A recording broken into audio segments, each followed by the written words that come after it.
Welcome back to another episode of Zebras and Crocodiles here. I'm your host, 90. We're gonna sort of do some more Ford 9000s. The issue here is I haven't actually gave a video for you guys for like 5 weeks. First 2 weeks I was with family and other stuff, and I do have video recorded. I have to edit the rest of the trucking vlogs that I should have did like weeks and weeks ago. But after that, I decided to try filming with a higher resolution in 60 frames. But then I realized my computer can't handle editing it too well, so I have to figure out how I can save that footage, or I'm going to just scrap it. But yeah, I do have like work done on the Ford, but I can't do anything with the video until I figure that out. Other than that, we'll get ahead here. What I might do is try some casting for the first time ever, cast some aluminum parts, and then maybe cast some plastic parts as well. See where we get. Stay tuned.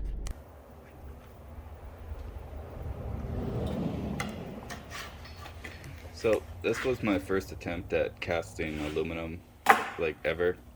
I did make a mold in the past, but I'm not really set up for casting. So here's me fumbling around, trying to close up the back because it'd be easier.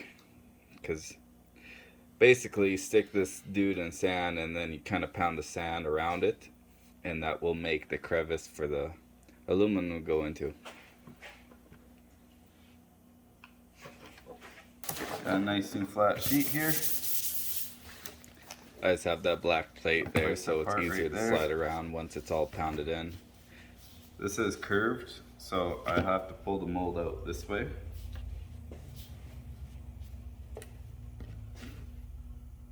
Put that on and start working with sand.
Here's our piece.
Like I said, I'm not really set up, so I just had it on a block and I used oxygen and propane to heat it up. I would have probably made a ground, what do you call it there? No, a furnace. a kiln. I don't know the right word. Sorry, I'm dumb. Anyways, I'd either get something that can heat it up better because I wasn't quite getting it hot enough, and I didn't have enough metal because I didn't realize, hey, if I heat this up, I'm gonna have some loss of metal. So when I pour it in, you'll see the result here. It looks like a child's toy compared to the original thing that I'm trying to cast. Look at that. Oh my gosh. But that was my first time. I might try it in the future. For this part specifically, I'm going to just make it a flat aluminum and cut it out and make it all nice and weld the bar that for the handle right up to it.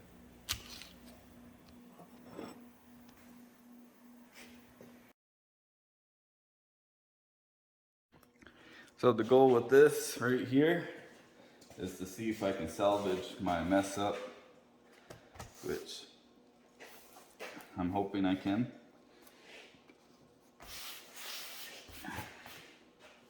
We'll add some more stuff. I've been really dreading working on these panels. It's been actually a few weeks of failing. The first time I made them out of the wood, I made 1/4 inch wood, and the panels were too thick to fit into the door. So I had to tear that all apart. The glue is super sticky. Tried to redo it on this plastic and failed because I didn't think it through before starting it. So I've been kind of really dragging my feet on doing these panels. But in the end, they're not perfect. They turned out alright. I can stick them in the truck and then the panels are good to go. It's a lot of kind of thinking it through.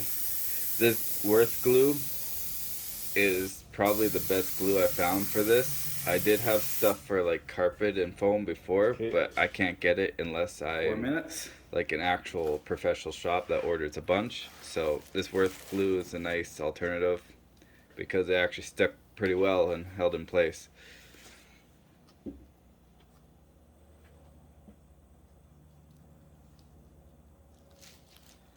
I do have footage of my failed attempts too, but it's in that 4K 60 frames.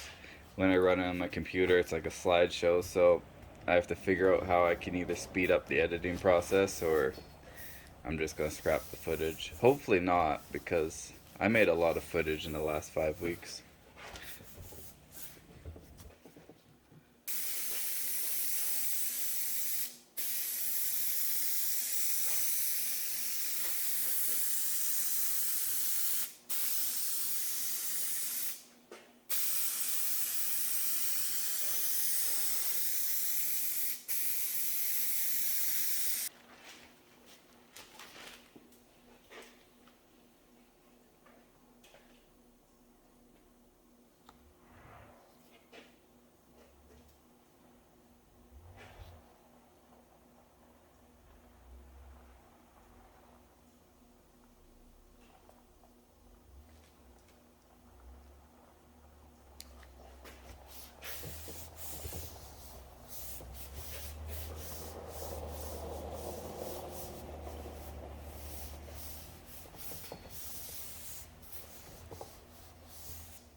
Now we get on to the signal light mount for the 49000.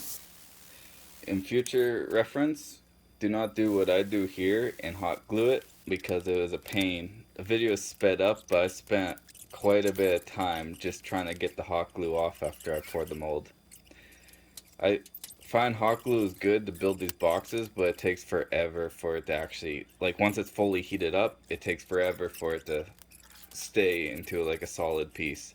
So I spend a lot of time just standing around, holding it in place, hot gluing it, doing another wall, and but this is the way I know. I know some people build wood boxes, but this plastic stuff I find is easiest to break apart, and for what I use, I can reuse it, I can dispose of it, and I can bend it around corners. So I'm using Illumilite, I think is their name. They're amazing mold maker. It's fast kick, which works well for what I'm doing here since I'm making a two-part mold. And if I don't have enough, you can just pour more silicone on top of silicone and it becomes one.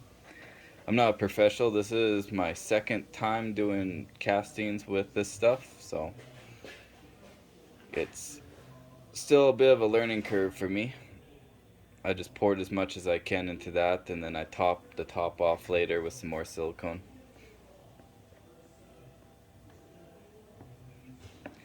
Nice red and white slurry.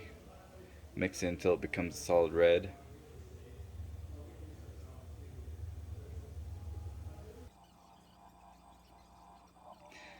And my tip of the day is not to pour directly on the part.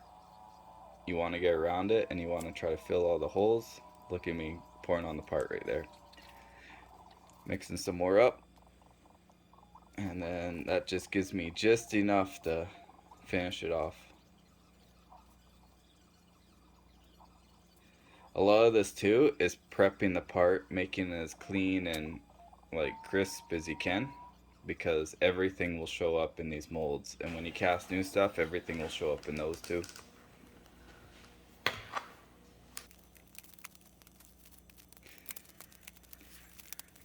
Yeah, this is where I struggle. See all that black stuff? I spent so long just trying to pick it off without pulling out the part, because if I pull out the part, then the part won't be as good for the second piece.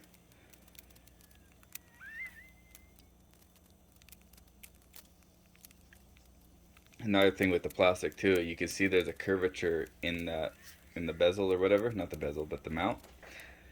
I wouldn't be able to do that with wood and without like tools and thinking, where I can just bend this plastic stuff all around it and I can make that curve right where the seam is.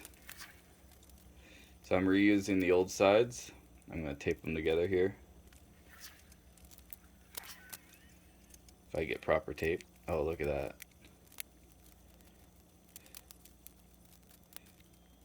I'm worried about the silicone, so I glue the inside again. I didn't want to, but it's better to be safe. I didn't want it leaking down the sides, so I get my volume measurement so I know how much I need to make. Basically one big container for the top because it isn't as much as the bottom. Use some mold release so they don't connect to each other. Mix it up. I almost forgot to put spouts. I wouldn't be able to pour anything if I didn't add those. Look at that.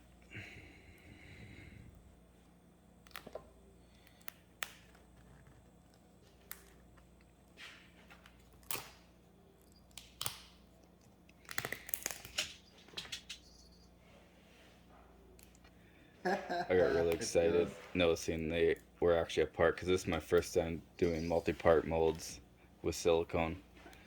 I was scared that it would become one, but it actually turned out, which is good.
These are the silicone castings I made for the Signal 8 mount yesterday. They're fully cured now. What I'm going to do is I'm going to build a board so it makes even pressure on both sides of the casting mold. And I'm just going to use some board for this. I'm going to measure this, cut out 2 sides. Bob's your auntie.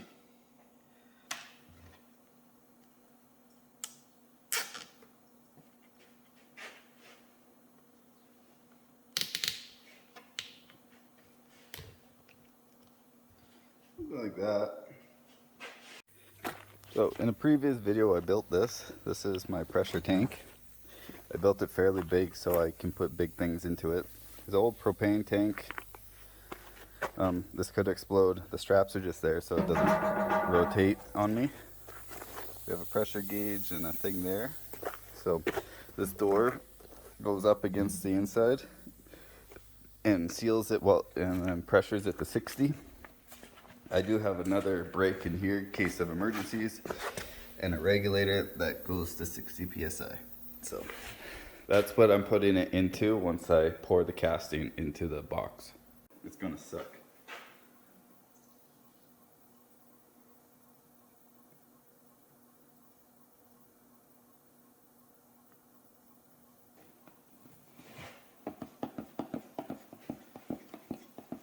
Pour it in here.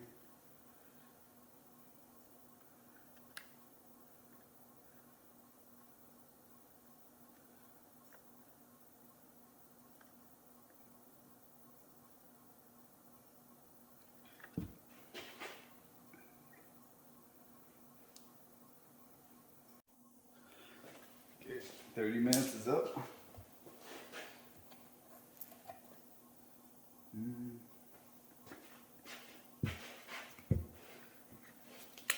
I made way too much for the first one, but now we know. Now we know.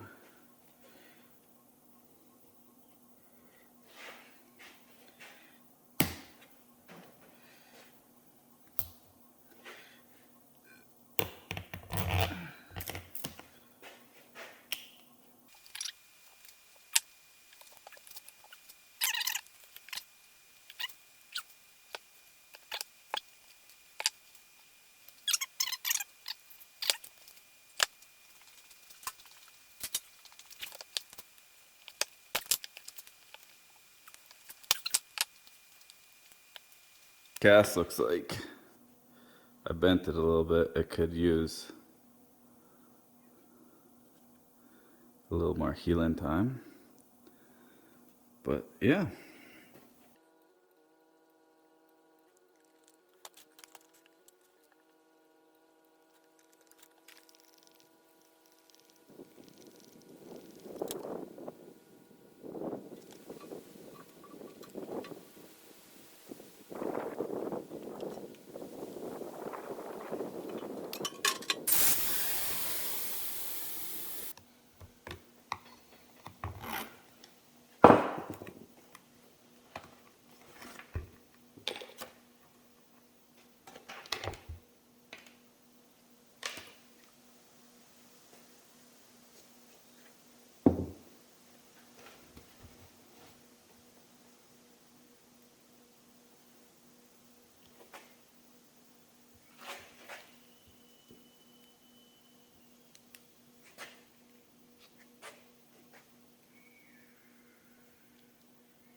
Some things I've learned.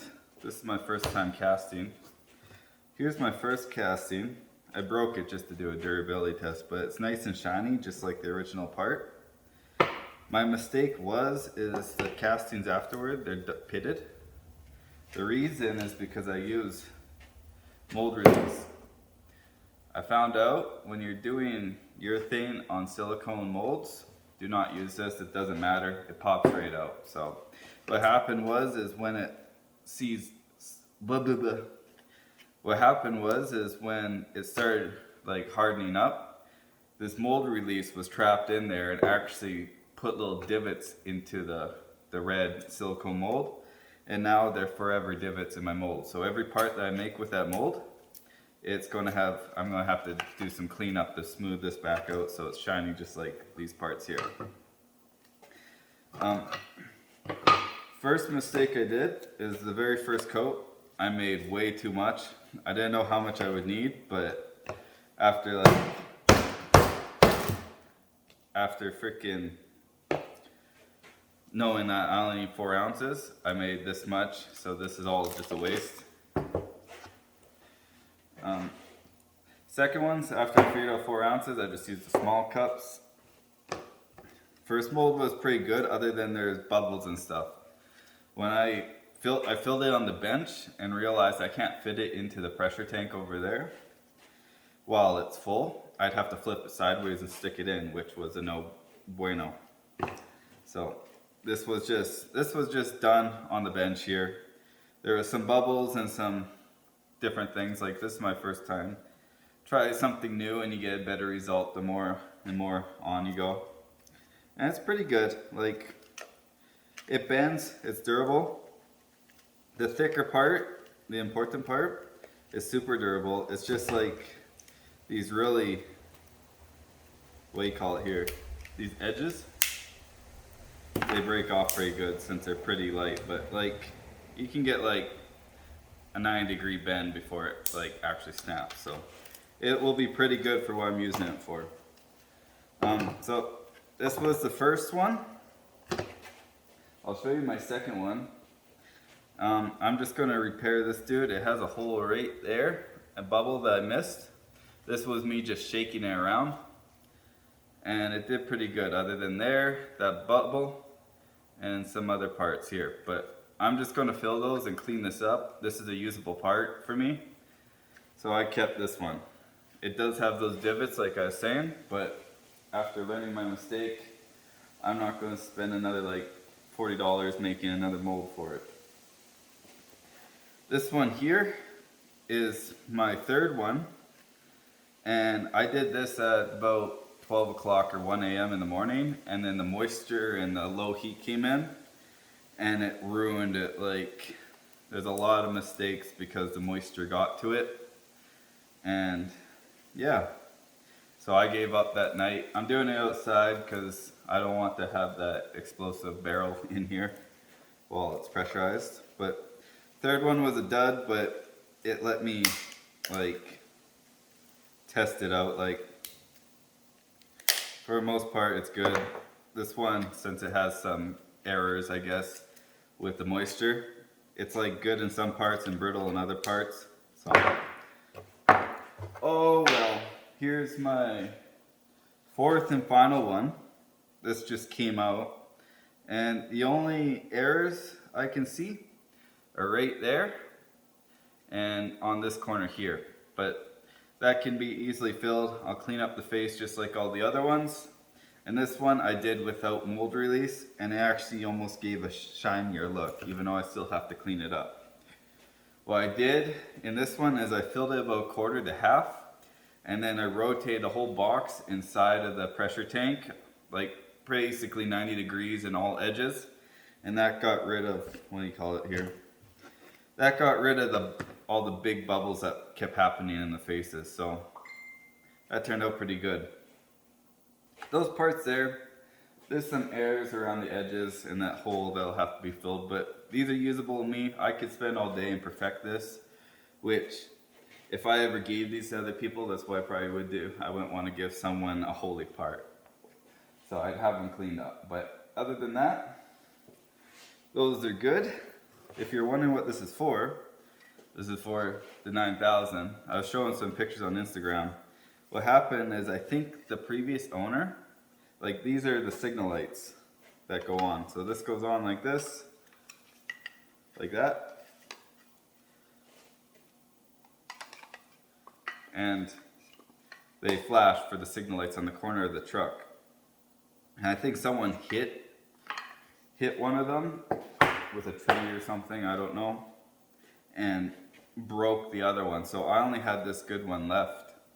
So this is why I thought about this. I could go and look for Ford 9000s all day and try to find another fragile part, but I want to try some new stuff. If I can't find it, I want to build it myself so I can completely restore it. And this is what I got. I'm using Amulite's RC3. It cures really fast, which is kind of hectic because it gives me like a half an hour of mixing time.